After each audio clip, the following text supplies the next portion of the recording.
one day, you open your internet browser and go to Google, hoping to perform research for a class project due that week. After some browsing, you find that the information you were able to access only a short time ago no longer appears as a search result, leaving you lost for information on your project. This is the life of nearly every individual in China, a country controlled by the censorship and manipulation of President Xi Jinping and the Communist Party.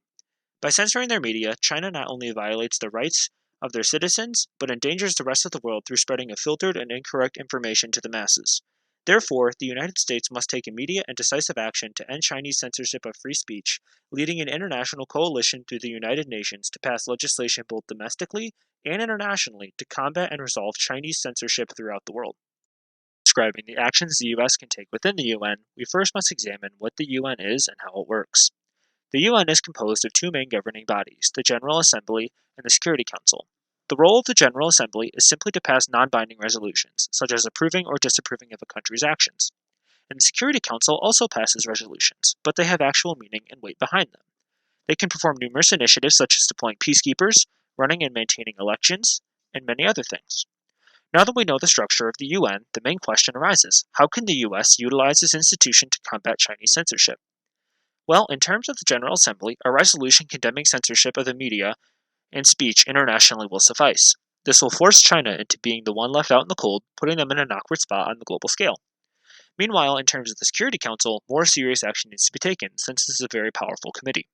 The US must take initiative to unify the entire Security Council against China, due to China being a member of the Security Council and having veto powers on any resolution passed in this council.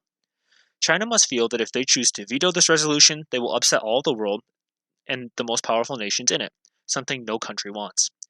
This resolution must compel the international community to drastically decrease both trade and business with and within China. This includes embargoes on trade, removal of factories, and potential sanctions of the state's regime. This legislation must also establish specific guidelines for China to reduce and eventually cease censorship of their media and citizen speech rights, and tie them directly to the aforementioned punishments. A specialized committee must also be formed to oversee and enforce these steps, and ensure they are being followed before relief is offered. However, this solution is not without its downsides, as the UN is often criticized for serving special interests and being generally ineffective. I believe this is because the US does not take an active leadership in numerous resolutions of the UN. When the US is involved, the resolutions prove much more effective. When we talk, the world listens. For example, under President George H.W. Bush in the First Gulf War, the world united behind American response to Saddam Hussein's invasion of Kuwait, a time when the UN took decisive action following the US's lead. The overall idea is that the international community will all be on the same page and will be able to cooperate effectively through the UN to combat censorship in China and apply unilateral and unwavering pressure. International legislation and pressure can only do so much if the tools of media censorship are made easily accessible to the regime. For example, in 2018, the New York Times has reported that Google has been helping the Chinese government create a modified version of their platform to easily censor and filter content through Google searches. This is not the first time the New York Times has found evidence of American companies assisting in Chinese censorship, as they reported companies such as LinkedIn and Facebook already censor their platforms within China. However, the US must pass their own legislation to regulate their own companies. This should be supported by research on what type of content is being censored and why this is dangerous. A prime example of this is from this Harvard study, classifying how many search terms are limited in China or completely blocked. In the shown study, the authors conducted Google searches for the top 100 results associated by Google with the terms listed below. This chart reports the proportion of top 10 and top 100 Google results found to be blocked in China that are not blocked elsewhere. Words such as Tibet, Taiwan, democracy, and equality are all blacklisted as terms harmful to the party in command. In another example, results about the Hong Kong protests on social media appear in the United States but do not appear in China, as seen from this CNN article in September of 2014. This is perfectly contextualized by the recent COVID-19 pandemic.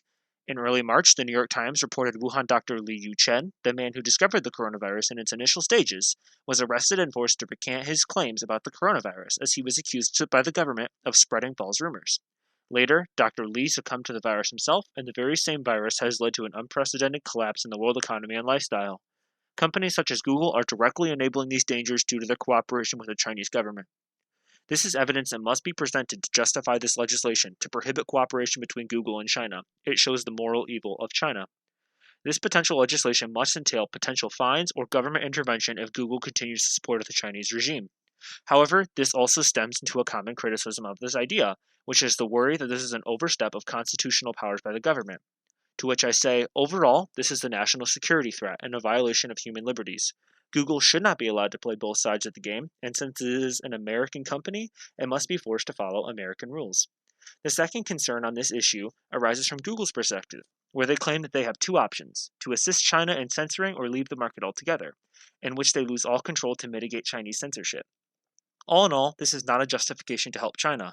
Google would be able to assist in ending Chinese censorship if they cut off business relations with China and allow the international community to pressure China themselves. It is not Google's place as a corporation to mitigate censorship. That is for the nations of the world to do themselves. Finally, there is one crucial step that must be taken to halt censorship. That is for the American people to make their voices heard. Americans can exercise the right that many across the world do not have, the right to free speech. With our access to almost all information and ability to speak out against wrongdoings of both America and other nations, a movement can be created to support the aforementioned 2 points, very similar to the aforementioned Hong Kong movement. The public outcry can make companies like Google do the right thing without the government getting involved and force their hand and many other companies to cease business dealings with China until the issue is resolved. Not only do we show that democratic values matter to us all, but we show our strength to corporations and to countries such as China and show our support for our leaders. Overall, the issue of censorship in China is one that requires swift and decisive action in order to prevent the violation of innate human rights abroad. This is an opportunity to show the international community that America, their corporations, and their citizens will do the right thing when injustice is carried out in the world. No individual should face persecution for calling out government wrongdoings, and information must be free and open to all citizens of a country, as the governed are entitled to pass judgment on their elected officials for the actions they commit. To protect human liberties abroad, the U.S. must lead a coalition against censorship in China, breaking the closed-off authoritarian control on the Chinese people.